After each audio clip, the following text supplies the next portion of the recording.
afternoon. First of all, let me say that what a pleasure it is to be here and to see all your faces. We've been doing, those of us who are in government, those of you in the press, and all the people doing the important advocacy work have been meeting on Zoom, doing these things, in a detached way. And so today, to be able to be here with all of you in person and to see your faces is certainly something that we've been looking forward to. Today, we are here to talk about gun violence and whether there's anything we can do about the death and destruction that results from it. Obviously, the answer is yes. Despite intense efforts from the gun lobby to block research on gun violence, we have a great deal of evidence that shows that good public policy can reduce deaths and injuries caused by firearms. Most gun owners are law-abiding people with no untoward intentions. That is true. I believe that. But what the data shows us is that once that gun is in your home, everyone there becomes less safe. In order to mitigate the dangers associated with the mere presence of a firearm, some communities may want to, for example, require the safe storage of firearms so that children cannot have access to them. They may want to ban weapons of war that have been used in so many of the highest casualty mass shootings that we have seen in recent years, including one that took place in our community and took the lives of 11 of our friends and neighbors in October of 2018 at the Tree of Life building. They may want to choke off the black market of firearms by requiring gun owners to report their lost and stolen weapons when deadly weapons go missing. They may want to have a way to temporarily remove guns from the homes of individuals in crisis. Incredibly, our communities in Pennsylvania are barred from doing anything at all to address gun violence. State laws that preempt local government's ability to regulate firearms swept the country in the 1980s.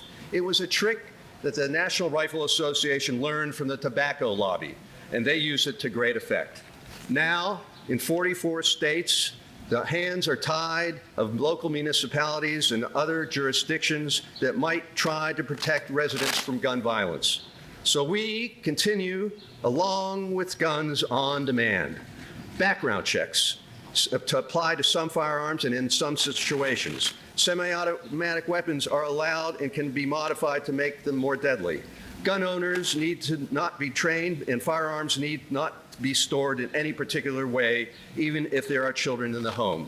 If your adult child calls you up and says, "I'm going to end it all," you won't have a fast-moving and reversible way to remove the firearm and place it out of reach.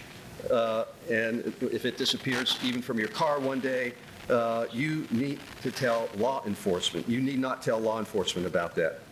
Is there anyone out there who believes that this is the best that we can do? The Pennsylvania General Assembly has abdicated its responsibility to protect this Commonwealth when it comes to gun violence. That's true on our city streets, where we lose young people week after week and leave their communities in trauma. That's true of hate-driven attacks like the one in Squirrel Hill, and it's true of the many, many gun suicides that occur in Pennsylvania every year. In fact, nearly 2 out of 3 gun deaths in this state are suicides, and still, Republican leaders in Harrisburg do nothing. My legislation would simply allow our communities to make their own rules regarding firearms, just as they do for fire prevention or traffic regulation. Those rules would be made by locally accountable officials, and you'll be hearing from some of them today, who know their communities best, and particularly if we aren't going to take the responsibility at the state level to pass common sense laws, we need to enable local officials who have the responsibility to protect their community, to protect their citizens. We need to give them the tools to protect their communities. These days, I spend a lot of time crying out for my colleagues to trust science and believe in verifiable evidence. Never have I seen the political world becomes so untethered from reality. The reality here is that Pennsylvanians are dying, communities are suffering, and we can do something about it. If the state legislature can't look at the evidence and act to protect the public when it comes to firearms legislation, it needs to get out of the way and allow our local officials to protect their communities. Thank you very much. Now, let me introduce a longtime leader in our community, a partner to me in the House, our state senator and the Democratic leader in the state Senate, Jay Costa. Thank you, Representative Frankel, and thank all of you for being here, and Mayor Peduto and council members and everybody standing up front here. Today, we join, and I join, and collectively we all join Representative Frankel in the call for being able to address the issue of local preemption of gun ordinances, gun violence programs that are going to be beneficial to the people we collectively represent in all of our communities. You know, we've seen a lot of gun violence every morning we wake up. It seems like that you hear about a shooting somewhere in our region, and it breaks your heart. You know, last week, one of my home community school districts, Penn Hills, lost 4 individuals to gun violence in 1 week. 4 students, 4 teenagers, who unfortunately lost their lives to gun violence. And not having the ability to do anything to prevent it is what's most frustrating. We can create programs in our schools. We can create community programs. We can drive resources into the community. But there are things that need to be done that Dan talked about, starting with preemption, allowing communities the opportunity with eliminating preemption. Let me be clear about that. Making sure that communities have the voice and have the ability to pass ordinances and measures that address some of the things that Dan talked about. Each of those things he referred to, my colleagues in the Senate have legislation as well. The preemption bill, Senators Maria Collette and Carolyn Comita have legislation addressing that as well. But on the things, lost and stolen guns, universal background checks, the red flag legislation that Senator Fontana has been championing for a number of years now, simple measures that we can't even get out of a committee in Harrisburg. And that's why we're here today, to continue to call attention to the need for these type of pieces of legislation, to be able to raise the awareness and to remind folks that what's taking place in our community as our violence increases, our community violence, but also, as Dan said, the utilization of weapons to commit suicide. Those numbers are growing. We hear a lot about the impact of the pandemic, particularly on our young folks as we go forward, and knowing that the role that mental health programs are going to need to play as we continue to recover. This is an area that really cries for us to be able to say, we've got to be thoughtful about things that can be done, as we mentioned with the red flags laws, as well as many other things. These are the times, this is the time we must take action.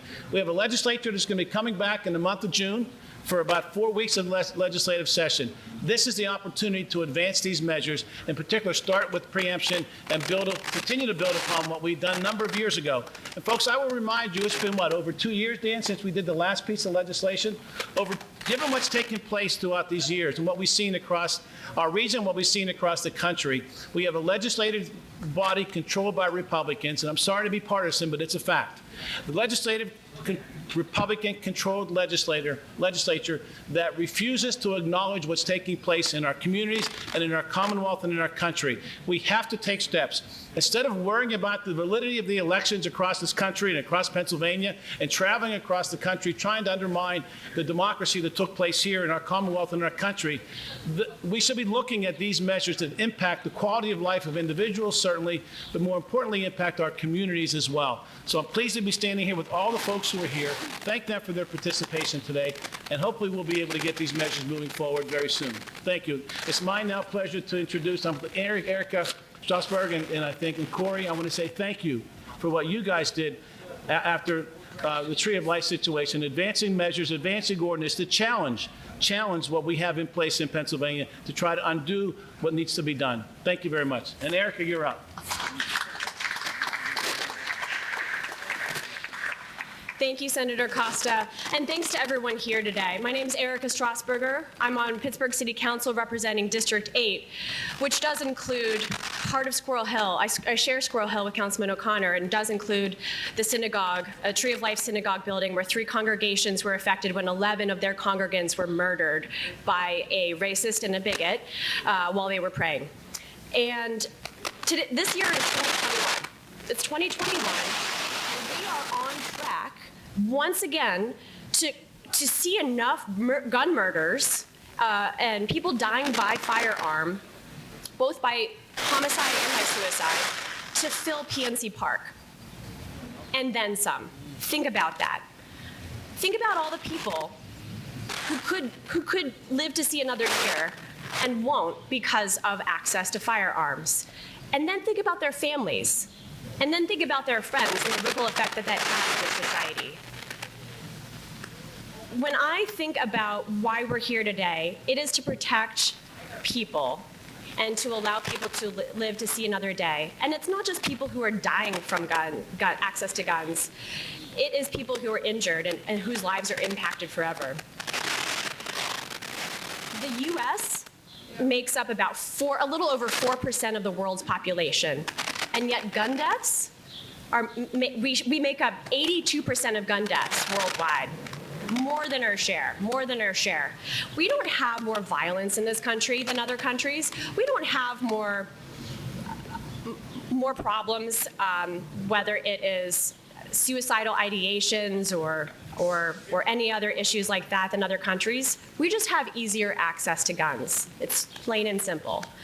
And although the majority of voters out there, polling data shows that the majority of voters want to see common sense gun legislation, what we call gun sense legislation, if our Congress and our state legislature, and as was stated, our majority Republican legislature is unwilling or unable to pass the laws that the majority of voters, the majority of people out there want to see, then cities and localities should have that power to be able to pass the legislation, just as Councilman Corey O'Connor and I did 3 years ago when 11 of our residents were murdered. Without facing criminal and civil lawsuits against ourselves as individuals. So I want to thank Representative Dan Frankel for his legislation, for always standing with us in the state legislature, for Senator Jay Costa for always doing the same, for so many of their colleagues for doing the same, and I'm heartily supportive of these bills. I will do anything that we can to pass this, and we'll continue fighting our legislation that we passed at the local level 3 years ago to ensure that we save people's lives in the future, because that's what this is about. Thank you. And now I'm happy to introduce my friend and colleague, Corey O'Connor.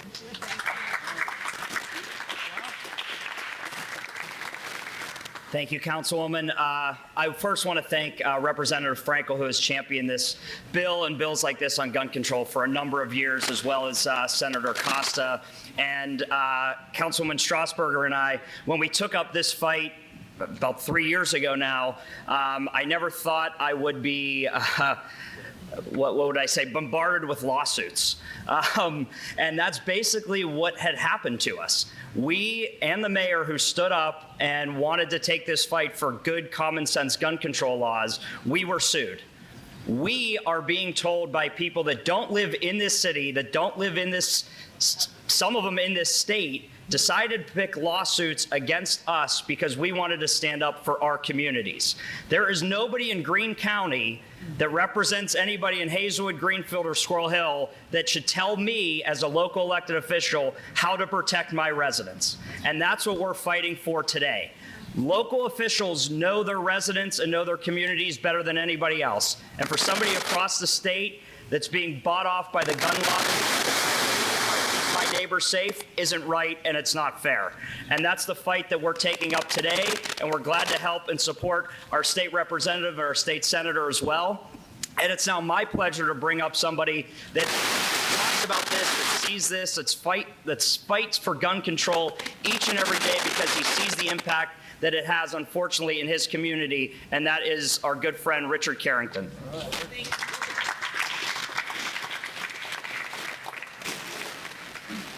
First of all, I will speak loudly. I will not remove my mask. Second of all, I'd like to thank Representative Frankel, Senator Costa.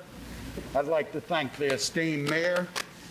Even as he's outgoing, he's fighting the good fight to the end.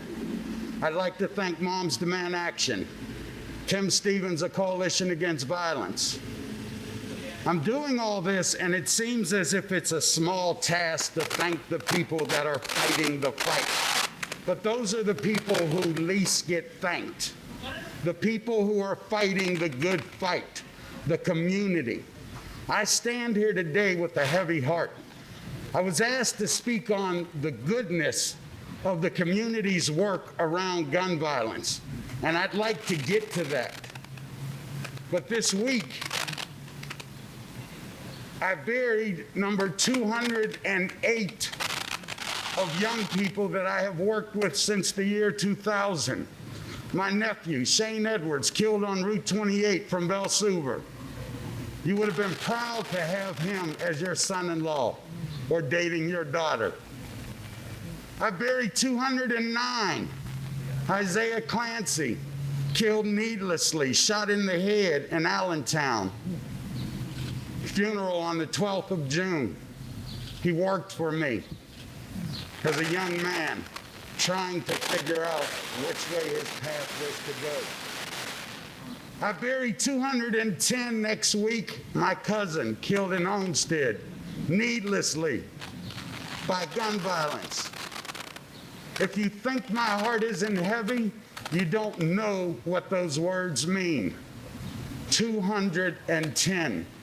And we're asking for simple legislation. People ask, what can I do? Moms demand action. What can we do? They stood up and made their voices heard. They knew they weren't black. They knew they didn't live in these communities, but they knew something had to be done. So they stood up.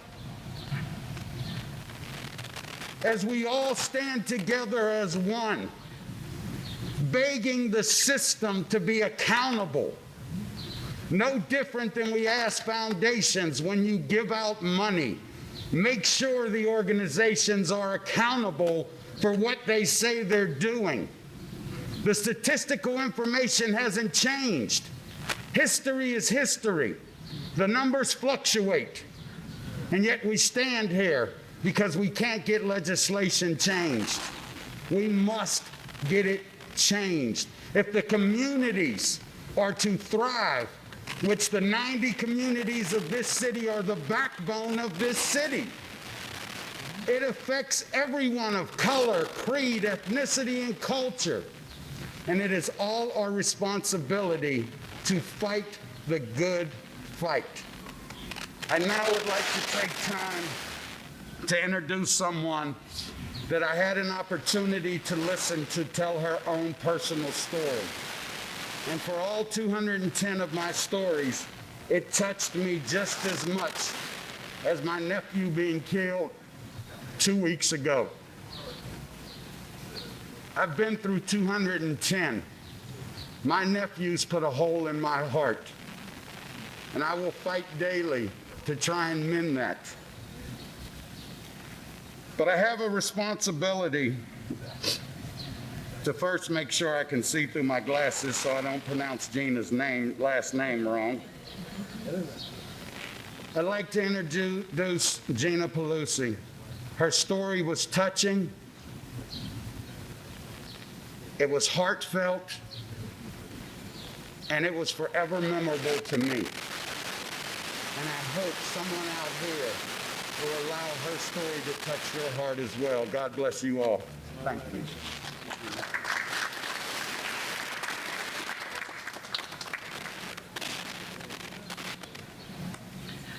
Good afternoon. Thank you for such a kind introduction.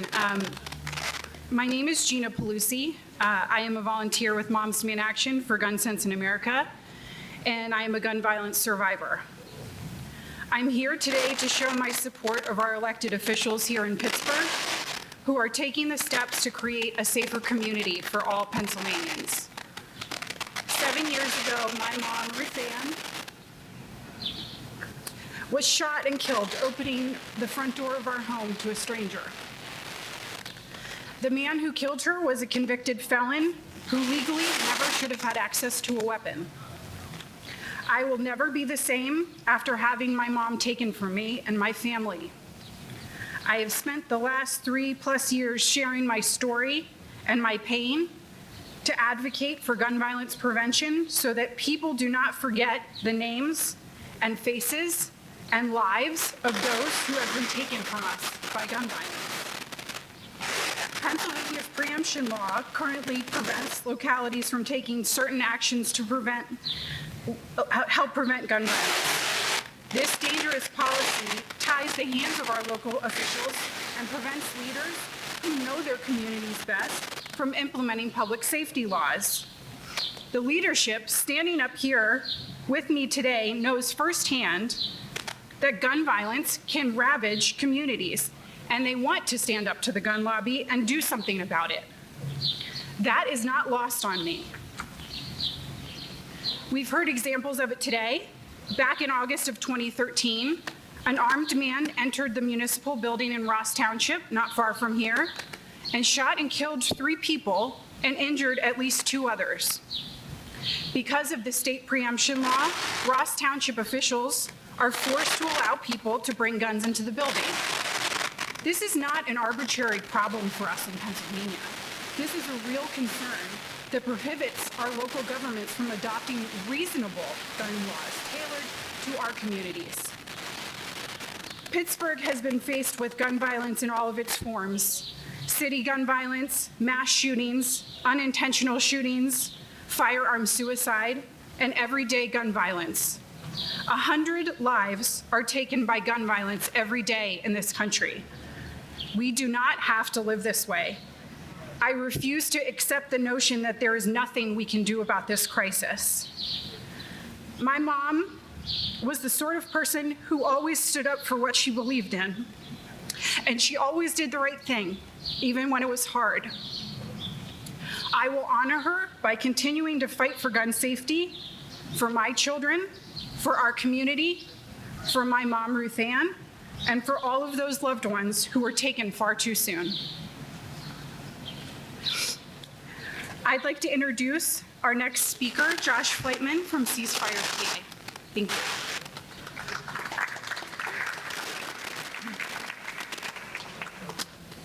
Good afternoon. My name is Josh Fleitman. I'm the Western Pennsylvania manager for Ceasefire PA. For 20 years, Ceasefire PA has been working to end the epidemic of gun violence in Pennsylvania through advocacy, coalition building, and education. And this event today is actually very well timed in that tomorrow is the beginning of Wear Orange Weekend, a time to raise awareness of gun violence and prevention policies. We are partnering with Moms Demand Action, Squirrel Hill Stands Against Gun Violence, and many others to host events in Braddock tomorrow and in the Hill District on Saturday, and everyone is invited to join us. I'm here today to voice Ceasefire PA's very strong support for this legislation. We're committed to doing everything we can to make sure that this much-needed policy change gets pushed forward in Harrisburg. We need it now more than ever, as Pittsburgh, Philadelphia, and communities in between are seeing a devastating spike in gun violence. The first and foremost duty of government at every level is to protect the lives of citizens. Though not for lack of trying, our Commonwealth's government is failing to meet that mandate. About 1,600 Pennsylvanians die every single year from gun violence.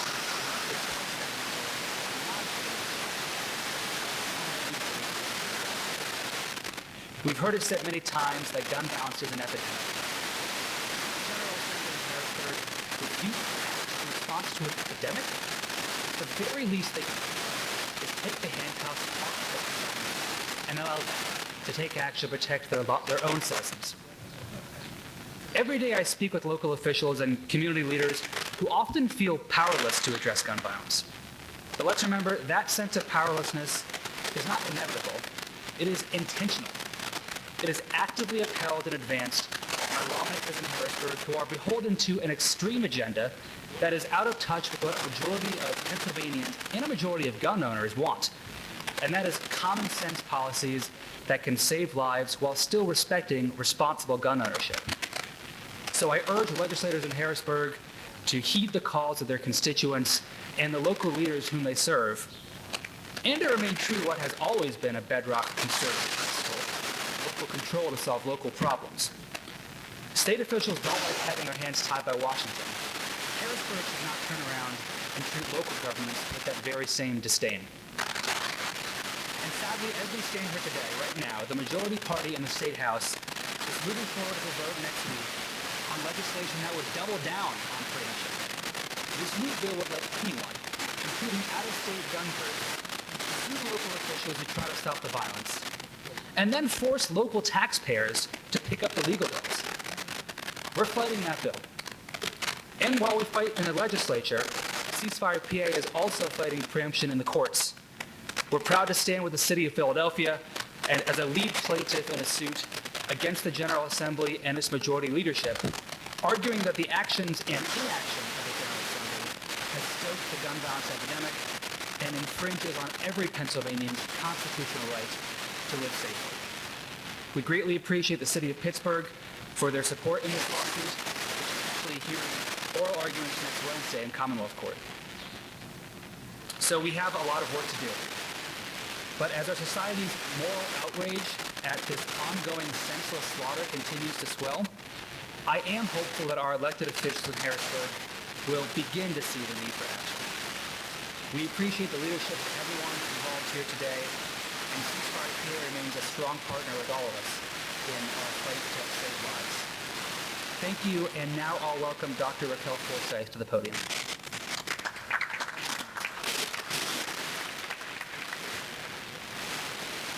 Good afternoon. I am a trauma surgeon. My professional life is committed to caring for patients with injuries, and firearm injuries are among the worst injuries that I treat. About 40,000 Americans are killed by firearms every year, a number that includes homicides, suicides, and other firearm deaths. Another 85,000 people have non-fatal gunshot wounds that impact their physical health, their mental health, and can impact their ability to work. The economic impact of firearm injury and mortality costs the United States billions of dollars each year in medical and lost productivity costs alone. Unfortunately, the daily toll of firearm injuries is barely reported in the news. Our population has become numb not only to the daily violence, but to the ever-increasing number of deaths. The understanding that firearm violence is a public health issue is vital. For the past 30 years, many medical organizations have worked to address firearm injury and firearm violence, but most, if not all, of these efforts become mired in a debate about the politics of the problem. But if the public health crisis of COVID-19 pandemic has taught us anything, it's that public health disasters can be mitigated. And when we put our resources towards addressing a public health crisis, we can succeed. But we need a comprehensive approach. The way to address the epidemic of firearm violence is to work together to fully understand and address the underlying causes of violence while simultaneously working to make firearm ownership as safe as possible, both for those who own firearms and for those who do not. The public health approach to any issue is a comprehensive, multidisciplinary approach that includes population-level screening and multiple interventions spanning the disciplines of health, education, culture, law, and policy. Policy is one of the most important elements of the public health approach. It's important to recognize that most governing in the United States happens at the local and the state level. Therefore, it's critical to ensure that policies created are being adapted to the needs and are culturally relevant at the local, state, and federal levels. This is where the preemption legislation becomes critical. The solutions in Pittsburgh may not be the same in Philadelphia and are certainly not the same in Pennsylvania. Municipalities need the flexibility to develop solutions to the problems in their own communities. We need to trust them to do that. And this legislation is the first step. And I applaud Representative Frankel, Senator Costa, and all of our officials who are here to do just that. Thank you. And I'd like to introduce Mayor William Peduto. First off, thank you to Representative Frankel, to Senator Costa, for bringing this common sense measure forward. Understand, we're not asking for anything. What we're asking for is for the state to allow us to do our job. And the most important job that an elected official has is to protect their constituents. But when that is taken away from us, by creating laws that preempt local municipalities from protecting their people, a right being denied. That's why the city of Pittsburgh is taking this all the way to the Pennsylvania Supreme Court. That's why there's not one lawsuit against us about Second Amendment rights, because the Second Amendment rights aren't being affected. We are simply saying that the right of the people in leadership roles and elected roles at a local level to protect the people that they serve outweighs the state's right to preempt those laws. We're not asking that this be placed on others. We ask that their leaders decide what rules protect their people. But please, do not take away from us our right to protect our citizens. What we're looking at throughout this process, both on the legal track, and I want to thank both Councilmember Strasburger and Councilmember O'Connor for their leadership and their courage to actually move that. I probably won't be there when we do cross the goal line, but I know that the city will be in good hands, and I know that that leadership will continue all the way to the Pennsylvania Supreme Court. Our laws that are already in place in other cities and, to be certain, throughout other states around this country, none of those laws have been challenged against Second Amendment rights and have won. In that sense, where the NRA or another organization has said that these laws somehow take away someone's right to own a gun.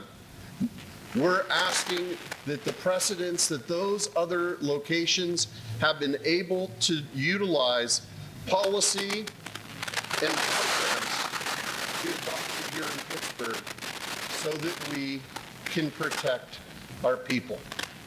Is that so much to ask?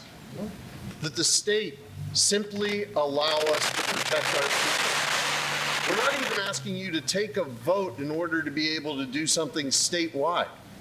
Simply do not take away the right of local elected officials to protect their people. Why are we doing this? Why are all these people giving of their time, of themselves, of their resources, sharing personal stories? Why are they putting all of this effort forward? As of today, in 2021 alone, 18,398 lives have been taken. 244 mass shootings have occurred in our country. Sons, daughters, moms, dads, grandparents, aunts, uncles, loved ones taken too soon. I ask that all of us take a moment of silence for the victims of gun violence and their loved ones.